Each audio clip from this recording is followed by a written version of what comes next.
ദൈവത്തിൽ നിന്ന് ജനിച്ചിരിക്കുന്നവൻ ആരും പാപം ചെയ്യുന്നില്ല എന്ന് നാം അറിയുന്നു. ദൈവത്തിൽ നിന്ന് ജനിച്ചവൻ തന്നെത്താൻ സൂക്ഷിക്കുന്നു. യേശുവിന്റെ നാമത്തിൽ ഞാൻ എന്നെ തന്നെ കർത്താവിൽ ആശ്രയിച്ച് പാപത്തിൽ നിന്ന് സൂക്ഷിക്കും. യേശുവിന്റെ നാമത്തിൽ ഞാൻ എന്നെ തന്നെ സൂക്ഷിക്കും. ദുഷ്ടൻ അവനെ തൊടുന്നതുമില്ല. ദൈവത്തിൽ നിന്ന് ജനിച്ചിരിക്കുന്ന ഞാൻ ഇനി പാപത്തിൽ ജീവിക്കത്തില്ല.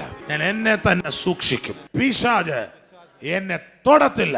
ചിലർ പറഞ്ഞ് പാസ്റ്ററേ സാത്താൻ എന്നെ ഇടിക്കുക, പാസ്റ്ററേ സാത്താൻ എന്നെ തൊഴിക്കുക, സാത്താൻ നിന്നെ ഇടിക്കത്തുമില്ല, തൊഴിക്കത്തുമില്ല, തൊടത്തുപോലും ഇല്ലെന്നാണ് എഴുതിയിരിക്കുന്നത്. നമ്മുടെ എല്ലാവരുടെ അകത്ത് ഒരു ഹോളി സ്പിരിറ്റാന്നേ. പിന്നെ ഈ കർത്താവിനെ കൂടെ നടക്കുമ്പോൾ ചിലരങ്ങ് വിശ്വസിക്കും. ഞങ്ങളുടെ അച്ഛൻ ഭയങ്കര വണ്ടി ഓടിരാന്ന് അറിയാവുന്ന അമ്മമ്മ അച്ഛൻ വണ്ടി ഓടിക്കാൻ നേരത്ത് പേടിക്കത്തില്ല. നമ്മൾ അച്ഛൻ ഓടിക്കുന്ന വണ്ടിയെ കയറി അച്ഛൻ കാല് കൊടുക്കുമ്പോൾ ബന്ധം വരുമ്പോ വിശ്വാസം വർദ്ധിക്കും. കൂടുതൽ ബന്ധമുള്ളവന് കൂടുതൽ ട്രസ്റ്റാ. ഈ കർത്താവ് നമ്മുടെ കൂടെ ഉണ്ട്. കൈ വിടത്തില്ലെന്ന് പറഞ്ഞാൽ വിടത്തില്ല, കൂടുണ്ടെന്ന് പറഞ്ഞാൽ കൂടുണ്ട്. ഞാൻ പ്രവർത്തിക്കും എന്ന് പറഞ്ഞാൽ പ്രവർത്തിക്കും. ഇത്രയേ ഉള്ളൂ. ഇതിനകത്ത് വേറെ ഒരു മാജിക്കുമില്ല.